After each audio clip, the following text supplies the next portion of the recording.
अस्सलाम वालेकुम स्टूडेंट्स, कैसे हैं आप सब लोग। उम्मीद करता हूँ सब खैरियत से होंगे। जी तो स्टूडेंट्स, हमारा जो टॉपिक चल रहा था वो था अकाउंटिंग प्रिंसिपल। अकाउंटिंग प्रिंसिपल में हम देख रहे थे अकाउंटिंग कॉन्सेप्ट्स। आज जो हम कॉन्सेप्ट शुरू करेंगे जहाँ से वो है accounting period concepts. Accounting period concepts क्या होता है? The users of financial statements need information that is reasonably current. Financial statements के जो भी यूज़र रहते हैं उन्हें इंफॉर्मेशन की नीड होती है जो कि करंट हो। देयरफॉर फॉर फाइनेंशियल रिपोर्टिंग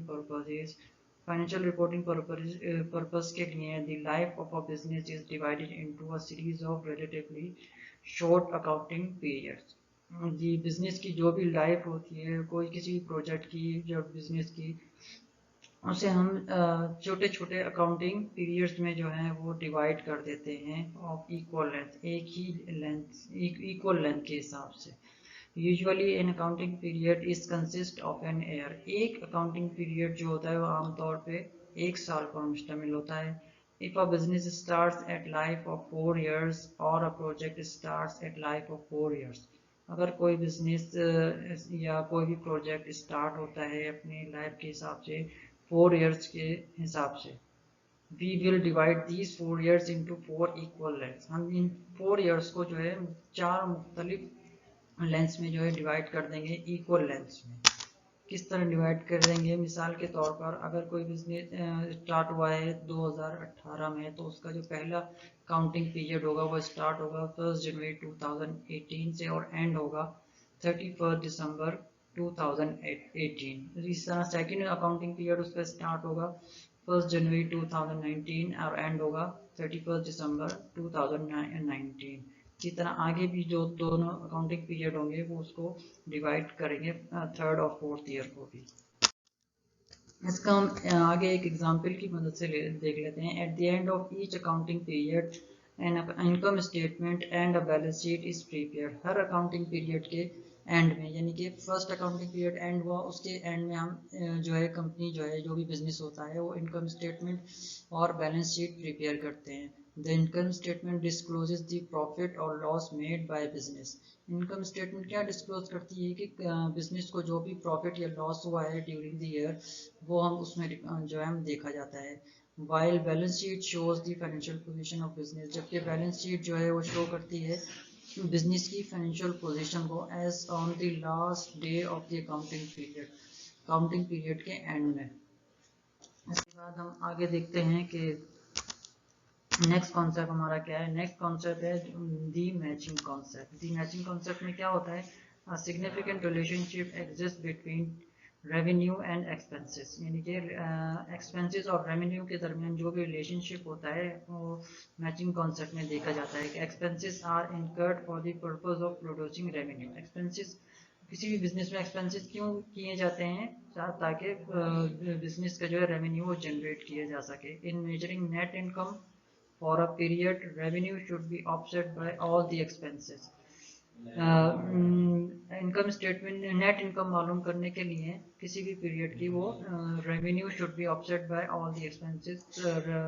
जितना भी रेवेन्यू है वो एक्सपेंसेस के ऑफसेट होना चाहिए, जो भी एक्सपेंस इनकर किए जाते हैं रेवेन्यू को जनरेट करने में। This concept of offsetting expenses expenses against revenue on the basis of cause and effect। ये कॉन्सेप्ट हमें क्या बताता है कि एक्सपेंस और जो है रेवेन्यू के अगेंस्ट ऑफसेट किए जाते हैं on the basis of cause and effect. Is called the matching concept. यही कॉन्सेप्ट जो है मैचिंग कॉन्सेप्ट कहलाता है।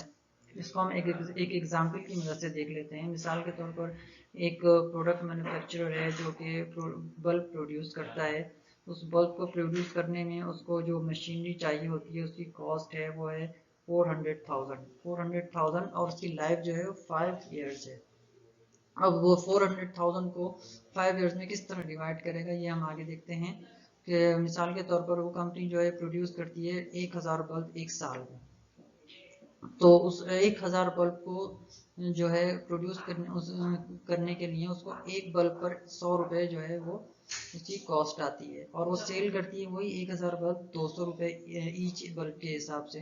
तो उसका जो टोटल ईयर एंड पे जो उसकी सेल हो जाती है वो 2 लाख रुपए हो जाती है, 200,000, और ईच बल्ब उसका 200 रुपये में सेल होता है। अब इस सेल्स के अगेंस्ट जो भी एक्सपेंसेस होता है उसका वो हम मैचिंग कॉन्सेप्ट के मुताबिक रिकॉर्ड करते हैं।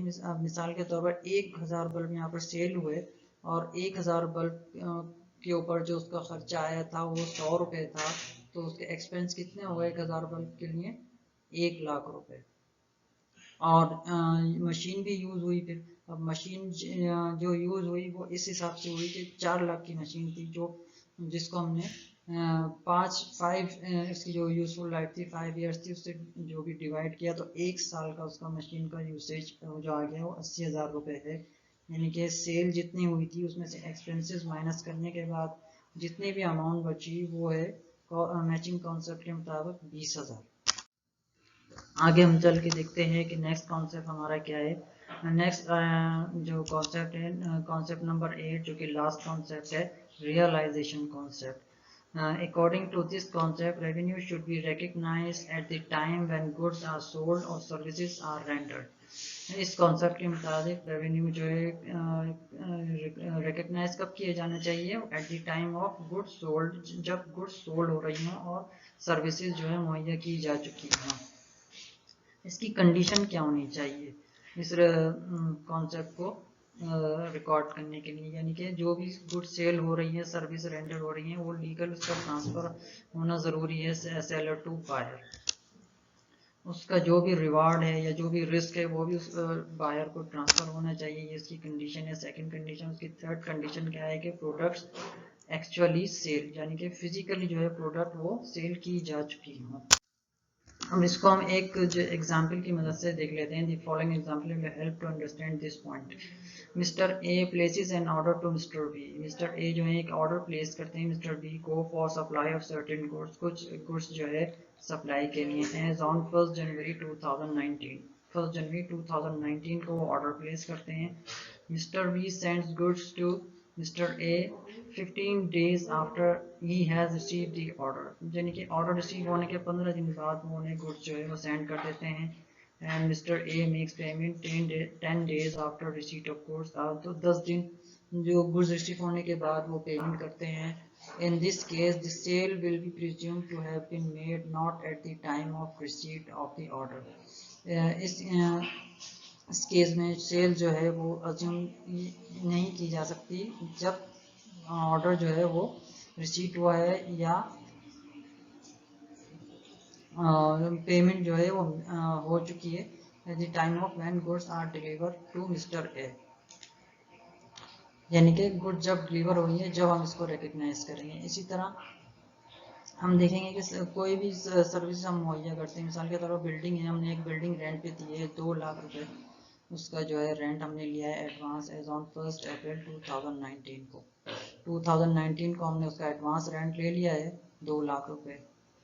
But we will record this rent in our book as expense when possession of building given to the party as on 30th अप्रैल 2019 को। बट लेकिन ये रेंट जो है हम रिकॉर्ड करेंगे कब?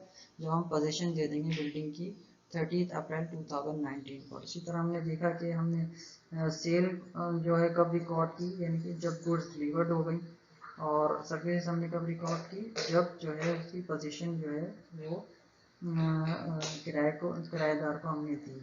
तो आज की वीडियो भी यहीं पे एंड होती है। तो हमने अकाउंटिंग प्रिंसिपल में हमारा जो अकाउंटिंग कॉन्सेप्ट्स है वो यहाँ पर कंप्लीट हो गए। अब नेक्स्ट जो हमारा इसका पार्ट 2 शुरू होगा वो होगा अकाउंटिंग कन्वेंशंस। तो अकाउंटिंग कन्वेंशंस के लिए हम मिलते हैं नेक्स्ट वीडियो में। तब तक के लिए अल्लाह हाफिज़।